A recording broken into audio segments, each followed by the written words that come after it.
बिस्मिल्लाहिर्रहमानिर्रहीम। अस्सलाम वालेकुम। आपके जो कमेंट्स आते हैं हमारी वीडियोस पे, उसमें एक ये क्वेश्चन पूछा गया था कि हम जो पाकिस्तानी हैं वो पाकिस्तान में बड़े जल्दी में होते हैं। हम कहीं जाएं तो कतार नहीं बनाते, क्यों नहीं बनाते, और वैसे ही कोशिश करते हैं कि पहले पहुंच जाएं। लेकिन हम ही लोग जब दूसरे मुल्कों में जाते हैं तो वहाँ पे बड़े डिसिप्लिन हो जाते हैं, बड़ी कतार बना रहे होते हैं। तो ये इतनी जल्दी तब्दीली डॉक्टर साहब कैसे आ जाती है?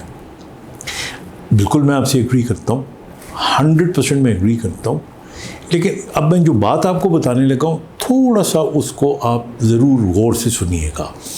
देखिए, हम जो हमारा बॉडी के आसपास का माहौल होता है उससे इन्फ्लुएंस होते हैं, और जो हमारी अपनी ज़ात होती है उसकी कुछ क्वालिटीज़ हैं। लेकिन जब हम किसी सोसाइटी का हिस्सा बनते हैं तो उस सोसाइटी की क्वालिटीज़ हमारे अंदर आ जाती हैं। हत्ता कि अगर हम किसी ग्रुप का हिस्सा बने तो उस ग्रुप की जो क्वालिटीज़ है वो भी हमारे अंदर आ जाती है। अब मैं आपको छोटी सी मिसाल देता हूँ। मिसाल के तौर पे डॉक्टरों की हड़ताल हो रही है। डॉक्टर जो हैं वो सड़कें ब्लॉक करके बैठे हुए हैं, और अब वो देखने में तो डॉक्टर बड़ा पढ़ा लिखा होता है, और अब वहाँ से जब ट्रैफिक रुकी तो वहाँ से, मिसाल के तौर पे, ये मैं प्रैक्टिकल वाक़या पेश आ चुका है तो उसकी मिसाल दे रहा हूँ। वहाँ से गन्ने का वो जो ट्राला होता है तो गन्ने लादे हुए थे, वो गुज़रा। तो हमने क्या देखा कि 2 डॉक्टर गए, उन्होंने वहाँ से गन्ने निकाले और चूसना शुरू कर दिया। उसको देखा देखी 5-6 और चले गए, और उससे पहले 1-2 और लोग थे, उन्होंने भी गन्ने निकाले। अब ये आप तसव्वुर नहीं कर सकते एक पढ़ी लिखी कम्युनिटी से कि वो यूं एक ट्रॉले के पीछे भागेगा और गन्ने निकालेगा और वो चूसेगा। अब अगर आप बैकग्राउंड में जाएं तो आप देखिएगा कि ये साइकी होती है किसी भी एहतजाज की। कहीं भी अगर कोई एहतजाज हो रहा होगा और बेकार बैठे होंगे सारे एहतजाज शुरू करने से पहले, तो अगर इस किस्म की कोई मैं ये कहूँगा उनके नज़दीक कोई रौनक वाली चीज़ नज़र आएगी, तो भले वो लॉयर्स हों, चाहे वो डॉक्टर्स हों, टीचर्स हों, ये तमाम एहतजाज आप देख लीजिएगा। क्योंकि उस वक्त वो जो सब इंडिविजुअल होते हैं, उनकी इंडिविजुअलिटी पे वो जो माहौल होता है उस एहतजाज करने वाले ग्रुप का, वो पूरे का पूरा उस पर छाया हुआ होता है। तो वो उसके ताबे होकर वो काम करना शुरू कर देते हैं। मैं आपको इससे भी इंटरेस्टिंग मिसाल देता हूँ। मैं पहले भी 1-2 जगह बता चुका हूँ। मैं नीपा में लेक्चर दिया करता था।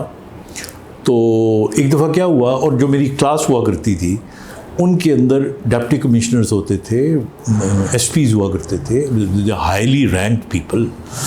तो एक दफ़ा क्या हुआ कि मैं ब्लैक बोर्ड की तरफ मुंह किए हुए कुछ लिख रहा था, तो हंसी की आवाज़ आई। तो मैंने देखा तो कोई भी, सब खामोश थे, सीरियस थे। फिर दोबारा मुझे हंसी की आवाज़ आई, तो मैंने एकदम मुड़ के देखा, तो मैंने देखा कि एक प्रॉबेबली डिप्टी कमिश्नर साहब थे। तो उन्होंने कागज़ चबा के उसका वो गोल सा बनाया हुआ था बॉल, और वो एक और कुछ सीनियर अफसर थे, उनकी टिंड पे मार रहे थे यूँ करके। तो मुझे देख के सब हंसना शुरू हो गए। और लेकिन फिर मैंने उनको यही बात बताई। मैंने कहा, इस वक्त जब आप क्लासरूम में बैठते हैं तो आपका तशख़्ख़ुस ख़त्म होके आपके ऊपर जो क्लास का तशख़्ख़ुस है वो आ जाता है स्टूडेंट्स का।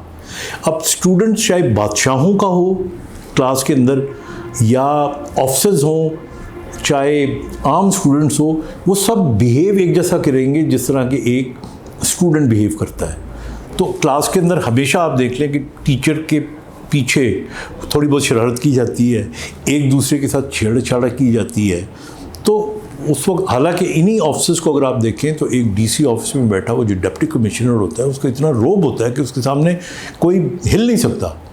लेकिन यहाँ उस तशख़्ख़ुस के ऊपर वो क्लास का तशख़्ख़ुस आ गया था, and they had started behaving like का।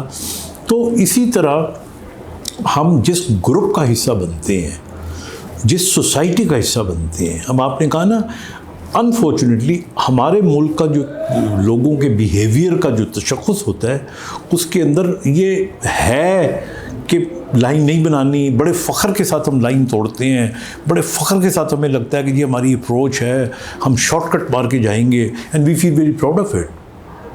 लेकिन यही जब आप दुनिया में दूसरे मुल्कों में जाते हैं तो वहाँ की सोसाइटी का जो एक ओवरऑल तशख़्ख़ुस है वो ये होता है कि नहीं, आपने लाइन बनानी है, आपने शॉर्टकट नहीं मारना।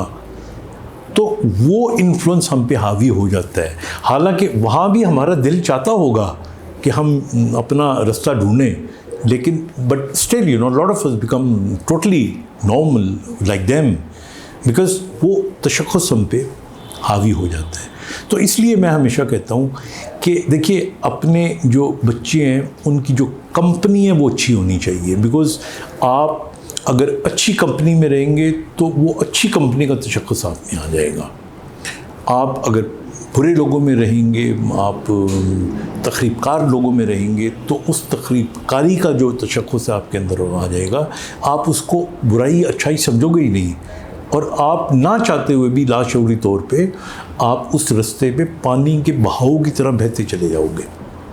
तो इसलिए हम अपनी इंडिविजुअल ज़िंदगी के अंदर एक तो अपनी ज़ात में खुद हैं, और फिर जब हम किसी ग्रुप का हिस्सा बनते हैं तो आप समझिए उसका सारा इन्फ्लुएंस पे आ जाता है। फिर हम जब उस ग्रुप के अलावा किसी बड़ी सोसाइटी का हिस्सा बनते हैं, उसका सारे का सारा, दैट इज़ द रीज़न कि आप देखिए जो नेशंस हैं उनका एक ओवरऑल अपना तशख़्ख़ुस है। आप चाइनीज़ को देख लें तो मैं वहाँ पे कई दफ़ा गया और मैंने देखा है वो उनका तशख़्ख़ुस है मेहनत करना, और यही वजह है कि मेहनत करते करते आप कहाँ पहुँच गए हैं। आप इसी तरह जर्मन्स को देख लें, you know they are also very hard working, very true, intelligent. और इसी तरह आप दूसरे ममालिक, हमारा मुल्क भी बहुत प्यारा, बहुत खूबसूरत है, लेकिन अनफॉर्चुनेटली चूँकि हमारे यहाँ ग्रूमिंग नहीं हो रही हमारे यंगस्टर्स की, उनको एक अच्छा रोल मॉडल नहीं मिल रहा और उनको ऐसे ग्रुप्स नहीं मिल रहे। लेकिन हमें कम से कम कोशिश करनी चाहिए अपने बच्चों के लिए, अपने नौजवानों के लिए, कि उनको ऐसा तशख़्ख़ुस दें वेयर वो एक बहुत अच्छे बड़े इंसान बन सके। अपना ख्याल रखिएगा। Thank you. खुदा हाफिज़।